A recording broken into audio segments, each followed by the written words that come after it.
સયાજગંજ પશ્ચિમ traffic police દ્વારા વાહનોની હરાજી કરવામાં આવી। વડોદરા શહેરના પશ્ચિમ ટ્રાફિક પોલીસ વિભાગ દ્વારા હરાજીમાં વિવિધ પ્રકારના વાહનો જેમ કે મોટરસાયકલ, કાર અને અન્ય વાહનોની હરાજી વડોદરા ટ્રાફિક પશ્ચિમ વિભાગની કચેરીની સામેના ગ્રાઉન્ડમાં કરવામાં આવી હતી, જે લાંબા સમયથી પોલીસ સ્ટેશનમાં બિનઉપયોગી સ્થિતિમાં વાહનો હતા। હરાજીનો મુખ્ય ઉદ્દેશ આ વાહનોનો યોગ્ય ઉપયોગ સુનિશ્ચિત કરવો અને શહેર સ્થળોમાંથી અવરોધ દૂર કરવો હતો। હરાજીમાં લાભ લેવા ઈચ્છુક લોકો માટે અગાઉથી નોંધણી ફરજિયાત રાખવામાં આવી હતી। હરાજી પ્રક્રિયા પારદર્શક અને નિયમિત રીતે સંપન્ન કરવામાં આવી હતી, જેમાં બોલી લગાવનારાઓને યોગ્ય માહિતી અને માર્ગદર્શન આપવામાં આવ્યું હતું। આ હરાજી દ્વારા સરકારને આવકનું સ્ત્રોત મળ્યું અને સાથે સાથે સામાન્ય જનતાને સસ્તા દરે વાહનો મેળવવાની તક મળી।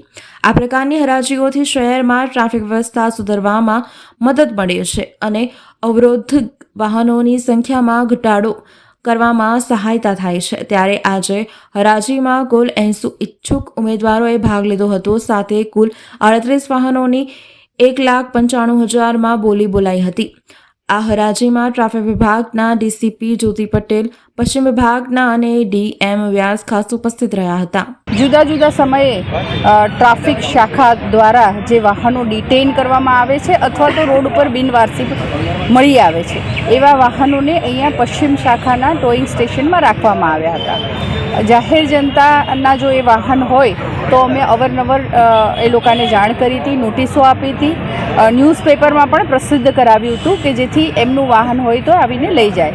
ઘણા ખરા વાહન ચાલકો એમના વાહન આવીને લઈ ગયા છે, પણ છેલ્લે 38 વ્હીકલ્સ એવા હતા જેણે કોઈ વાહન ચાલકે ક્લેમ કરેલ ન હતા, જેથી એવા 38 વાહનોની આજે અહીંયા પશ્ચિમ શાખા સયાજીગંજ ટ્રાફિક શાખા ખાતે ટોઈંગ સ્ટેશન ખાતે હરાજી રાખવામાં આવી હતી, જેમાં લગભગ 80 જેટલા વેપારીઓએ ભાગ લીધો હતો અને 38 જેટલા વાહનોની અપસેટ કિંમત અમે 1,71,000 જેટલી નક્કી કરી હતી, જેની સામે હરાજીમાં અમને 1,95,000 ની કિંમત ચૂકવી અને વેપારીએ આ વાહનોનો હરાજીમાં નક્કી કરવામાં